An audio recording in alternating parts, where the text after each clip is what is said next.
Welcome to another Office Arcade. This week I think I'm going to rank all the Arcade1Up cabinets that I have from least played to most played. I see a lot of top 5, top 10 lists, but I don't really see too many that just go purely based on hours put into them. So I thought it'd be fun to share that with you guys. Yeah, so number 5 is actually the Midway Legacy edition cabinet. I do love this cab. I did share with you guys the mod I did to the control panel to raise it and the changes I made to the art on the front. So the look of it is awesome, but in raw playtime, it actually ended up being the one that my wife and I play the least. There are some really fun games on it, Bubbles, Joust, lots of good stuff, but nothing that kind of like captured our interest in a compulsive way that we would play for hours on end. Like Mortal Kombat's fun here and there, but that's not like a fighting game I'm super interested in playing competitively. And this cab does have really nice stuff on it for when you have guests over. There's a little bit of everything on it, so everyone can usually find something to play. But again, this is kind of like more the piece that like guests will gravitate to pick up, some random game that they're interested in or some random genre they're interested in. But it is the cab that my wife and I play the least. Number 4 is X-Men versus Street Fighter. This cabinet's awesome. It looks awesome. The games on it are great. I absolutely love X-Men versus Street Fighter and Children of the Atom, and being able to play those with Wi-Fi is amazing. So I guess it's worth mentioning that when Mortal Kombat or the Midway Legacy cab is played the least, that one might not even get turned on, during some weeks. All the other cabs get played a fair amount. So X-Men vs. Street Fighter is in 4th, but it still gets turned on 2-3 times a week just because I love X-Men vs. Street Fighter and Children of the Atom. This cab is also one that only I play. So some of the other cabs are going to get their usage numbers bumped a little bit because my wife also plays them. But this one's a solo cab for me. So on raw time put into the machine and machine being on, X-Men vs. Street Fighter is number 4. Number 3 is Ms. Pac-Man. We haven't had this countercade very long, and I actually just recently put out a review on it talking about, how great it looks, how nice the marquee is, how great the games play. But what surprised us is we thought we wouldn't play it much because it's small, and it's very quickly, worked its way up the ranks in our home in terms of most played game. I could see this even eventually passing Namco Legacy as we keep getting better at Ms. Pac-Man. I think when we started, we were capping out at around like 16,000 points for high score, and now we cracked 30, and we just keep, having a nice head-to-head competition on it.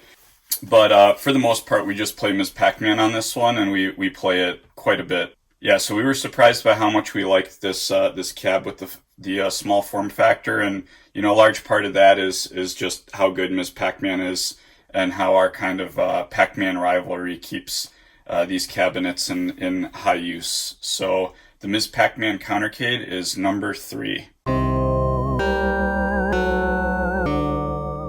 Number 2. Or our second most played cabinet is actually the Namco Legacy edition. Like I mentioned, we have a big Pac-Man rivalry in this household, and I actually misspoke in the last video and said that we're super into Pac-Man and Super Pac-Man. I actually meant Pac-Man and Pac-Man Plus. Both of those we play quite a lot. Just the competition of seeing who can beat who keeps the game really, really fun for us. So yeah, where I said that, X-Men versus Street Fighter probably gets turned on 2-3 times a week. There's some weeks where Pac-Man or the Namco Legacy edition gets turned on every single day. Same with, Ms. Pac-Man.